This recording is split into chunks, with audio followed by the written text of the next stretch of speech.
This is cute. Did you bring this? I had another one, but of course I broke it. Oh. Yeah, I break everything. Yeah, my grandmother sent me a hat and 2 teacups. Oh. And I was like, oh, she's the best. So now it's just for show. Yeah, 1 teacup. Yeah.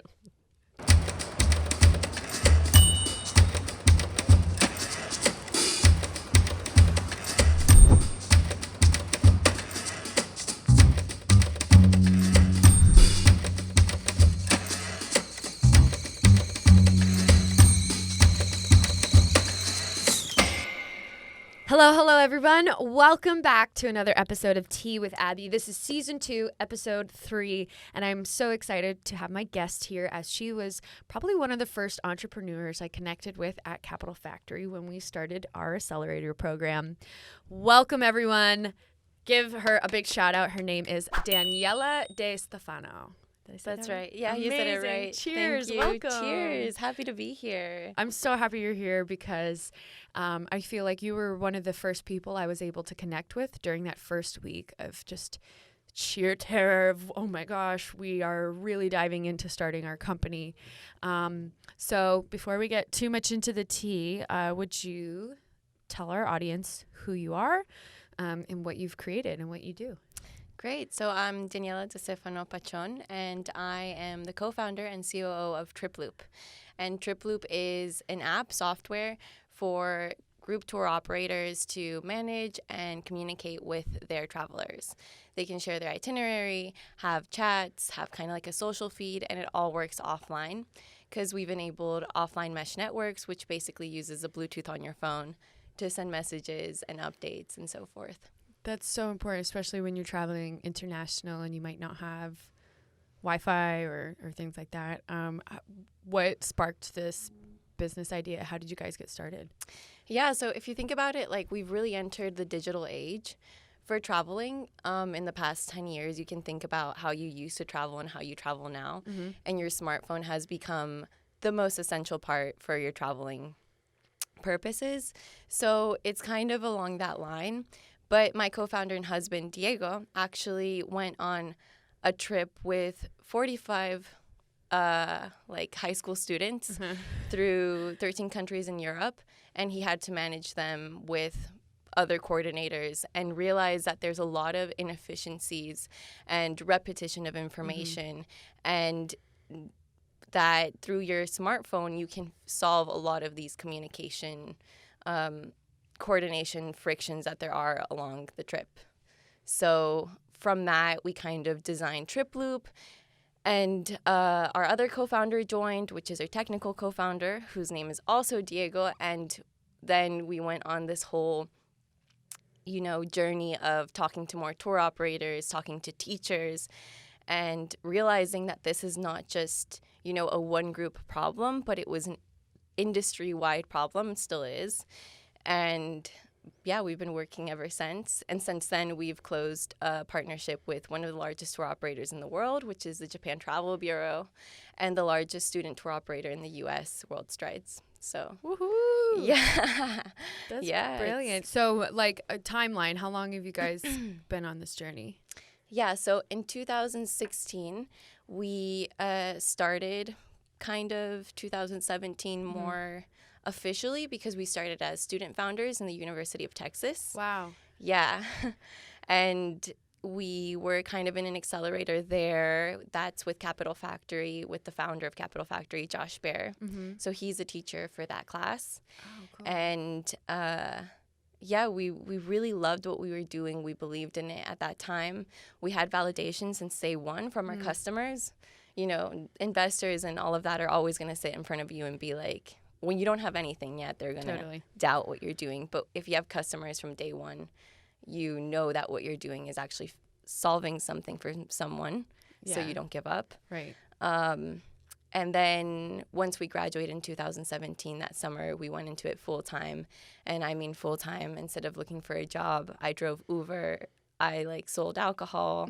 I did all kinds of weird jobs that I could do. I cleaned houses, anything I could to pay my rent and work on my startup. Oh, that's amazing. Cheers to that. Thanks. And I think that's the part that people feel like they don't want to talk about. And I'm not ashamed of any of the side jobs I've had. Yeah, babysitting, I've lifted, I've tried Postmates. I used to dress up as a Disney princess and entertain at birthday parties. But I think that's so important that you cleared aside, what you didn't need, and you made your priority bringing this thing to life. And, you found a way to make a living, pay your bills, and it, who cares what those things were? You did it anyways, and you guys made it happen. That's awesome. Thank you. I think what surprised me the most about meeting you guys was, one, I loved meeting another couple that was in it together. Oh, yeah. And I'm sure we can get into the tea of what it's like to run something with your spouse, because we have 2 couples on our team.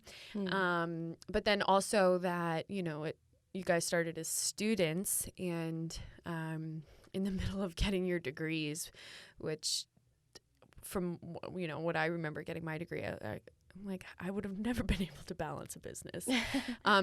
Do you feel like you've caught up in your work-life balance, or because you've always been juggling your business with finishing up your degree, figuring out how to be full-time, do you feel like you've hit a balance point yet, or are you guys still navigating this lifestyle?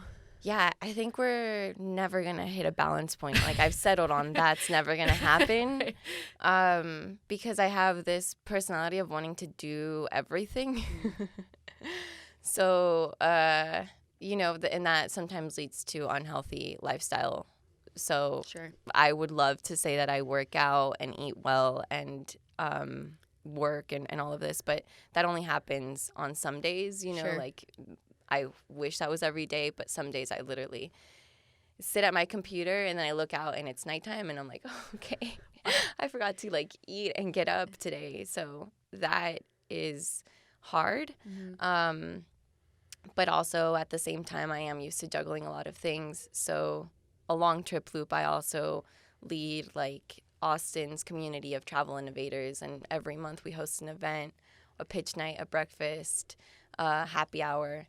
So, handling those 2 things, it's good because I like the diversity of, switching from making an awesome product to help people to making an awesome community and helping people.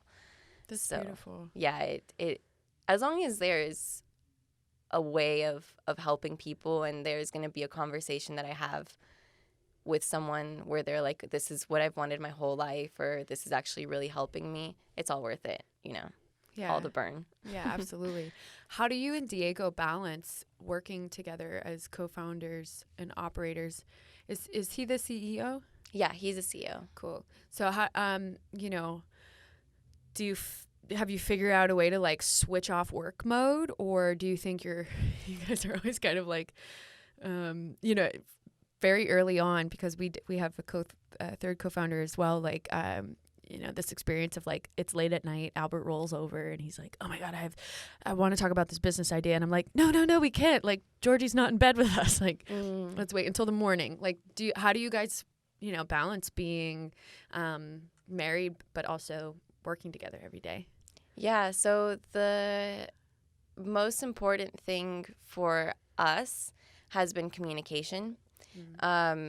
So a lot of the times when you're in your work environment, when you're in your home environment, things happen that you don't like. And a lot of times you brush it aside because you're like, well, I don't really have to confront this person beyond this interaction. Sure. Maybe I'll see them next week, but it's not a big deal. Right. I'm just going to let this. When you're working with your husband, there's not really that. Yeah. It's you can try to bury things that are petty. But you don't get home from your work. He's right there, which is great. It's just that we have to have all this honesty and transparency. However, because Diego and I do business development and our other co-founder is the CTO, we do tell him what our plan is and strategy and everything, but he doesn't really care to be there for all of our conversations and ideation and stuff like that. We kind of just come to him and we're like, this is the whole plan we've thought out. What do you think? So in that sense, it's really good because when we're home and it's nighttime and we have ideas, that's kind of where we get the most inspired. And after a few drinks and we're like, wait a minute.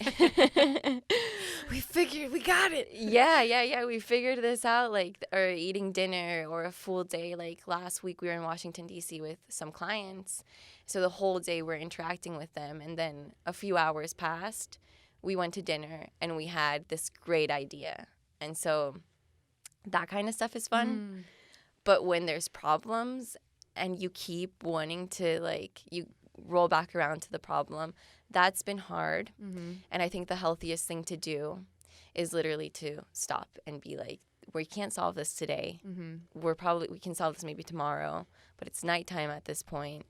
You know, it is a big problem.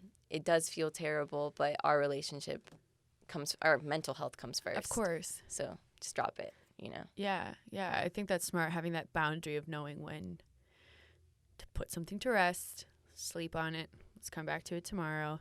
We still love each other, and that's that. Yeah. During, this past couple years, I'm sure there's been a lot of both highs and lows. And something I love asking founders about on this show is, like, being really honest. Like, is there a challenging lesson that you guys had to learn on this journey so far, or something that has stuck out as being like a pivot point for you guys, where you had to, like, go through something that didn't work so well, you didn't work with somebody, you had to fire somebody, or something, this massive bug on your tech? Has there been any issues you'd love to share with our audience? All of the above. All of the above have happened. We've been, I think at this point, many times in situations where with my co-founders, we work out all of the ways a certain situation can go out. And sometimes there's, or it's over kind of thing. Like, this could happen, this could happen, this could happen. Or maybe it's over. And that's not in our hands anymore. It's in other people's hands, like decision makers at that point. So moments like that are really hard, because you give so much to this company, to this venture that you have, that you sometimes forget your value beyond that, So on those days, I tell my co-founders and my team to take a break and remember your value. Remember who you are beyond this company, and that whether or not what the future holds, whether or not we go forward with our venture, it doesn't change how valuable we are as people, how successful we are, all of that. And there are really moments where you don't feel that anymore, where you think, like, if this fails, I failed. And imagine all of the people who didn't believe in me or believed in me that are going to be let down, or they're going to be reinforced. Like, yeah, because it's hard when something that you're spending all of your time pursuing, kind of molds and becomes part of your identity. And so when things don't go right, you feel the weight of it as if it was somebody, like cutting off your arm. And it's like, you feel so responsible when things don't go right. I feel like we've had to learn, how do you separate what goes wrong that we're responsible for and what's just, like, simply out of our hands. I feel like one of the things we've needed to learn is that, when people are not meeting up to our expectations, or something in their process isn't going right. It was hard to realize this at first, but in those moments we need to look at ourselves and say, how did I not set up this person for success? So that was, like, a humbling lesson for me to learn. But I think you're right. And I sometimes I think I have to remind my co-founder about this, that, like, you're a person, you're a human outside of this, you know, like, there's going to be other things you create in this life, and this is just one of them. And regardless of how this goes, I love what you said. You're still valuable. I think it's really easy to forget that. Yeah. Like, for me, it's just taking a day and, hiking or doing something that I'm like, this is me, you know, I'm a happy, great person with Yeah. so much light and so much to give the world. This is not, I'm not going to let this identify me or my success. Right. I am in a way, but I'm not going to let it take from me, you know. Right. I'm just going to let it give to me, and if it doesn't work, then Yeah, I still won. Yeah, you're still Daniela, the amazing person you are. Yeah. That is so true. What about wins? Have you guys experienced anything that felt like, oh my God, we're doing all right, we're gonna make it? Yeah. This happens also all the time, because if I'm still here talking about Trip Loop, it's because every time I've doubted, or we've doubted what is going to happen with our company, we've prevailed. So as I said, we always kind of go through all the scenarios, and lucky for us, a lot of the times it's been the best kind of scenario. So really for me, the biggest thing has been validation from clients. So one of the biggest wins for me was getting back feedback from a trip that used our app, and all of the students that were using it were saying, wow, I feel safer, like this really helped me, I found my way when I was lost. Those are the things that when we're designing the app, that's what we want to create, that emotion of, hey, Trip Loop's got my back. Like, I got lost, but then I opened Trip Loop and I found my way. That's what we've always wanted. So getting those results to me was like the best. Right. But then my other kind of big win on a personal level was public speaking.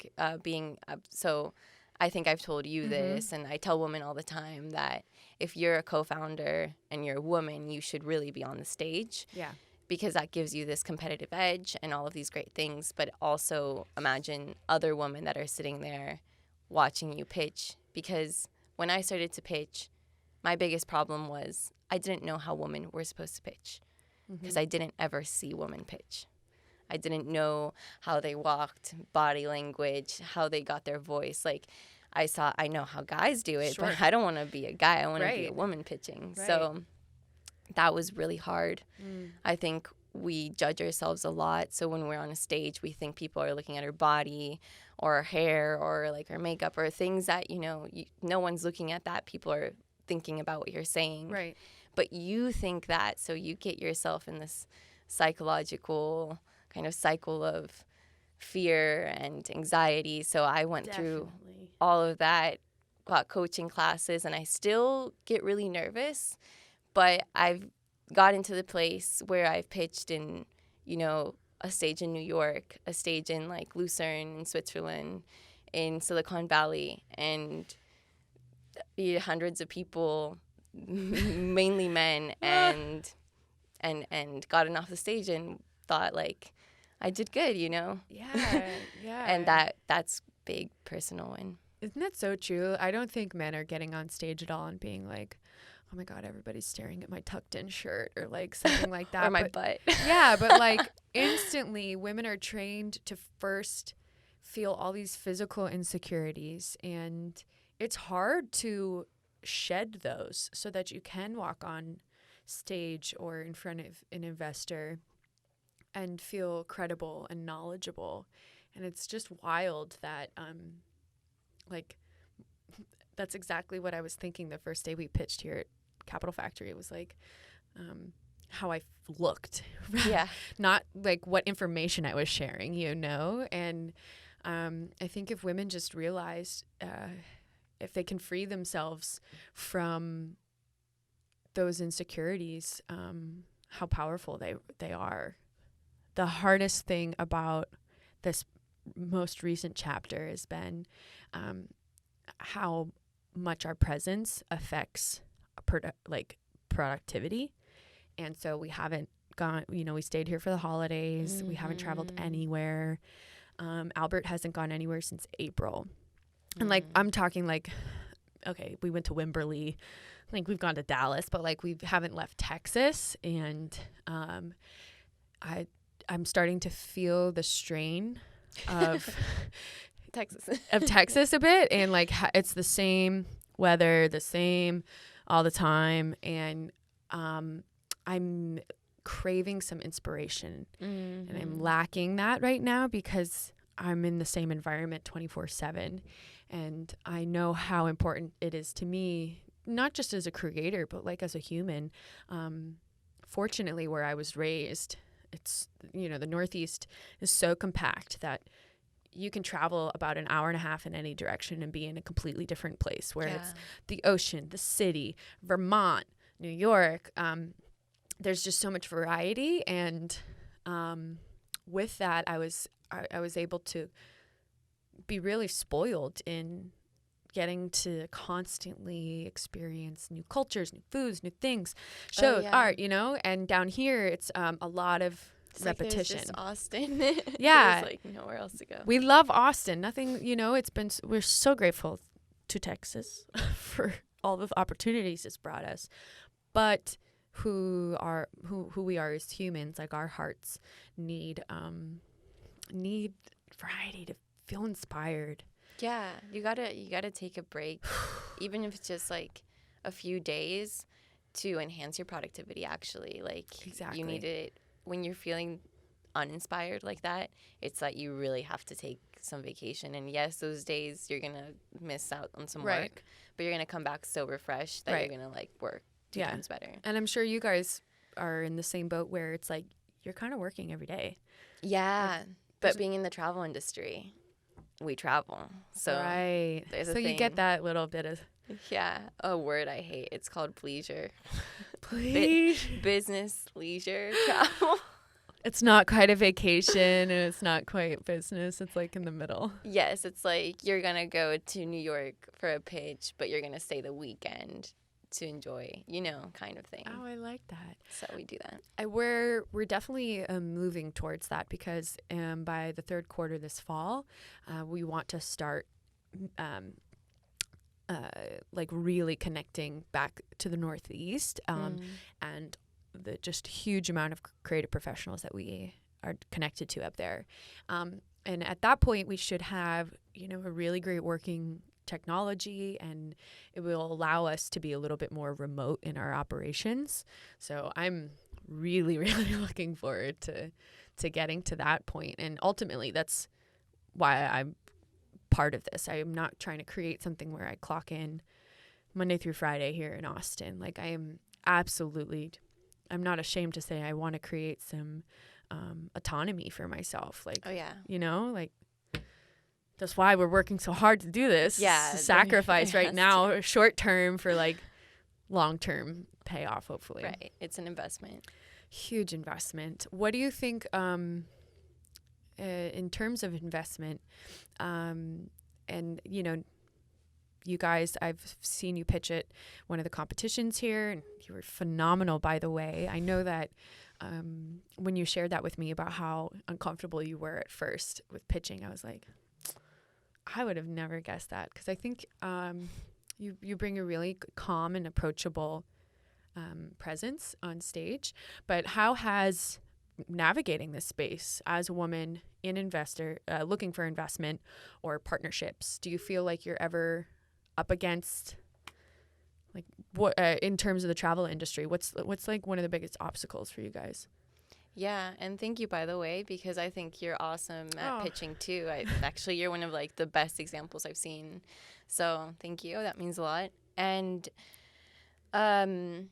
yeah, being a woman in the space in whatever industry, but just being a executive woman, and especially with your own venture and being young and looking young, is so hard, because there are people who lift me up and they're like, wow, you're such a badass. You're like doing all of this and we believe in you.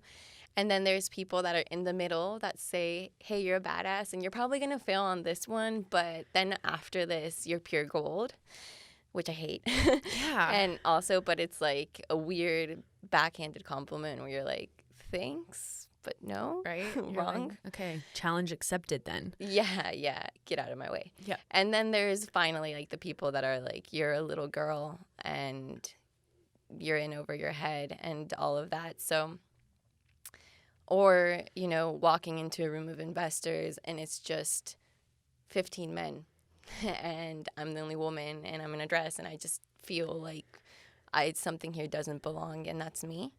And so there's a lot of imposter syndrome of being like, who am I kidding?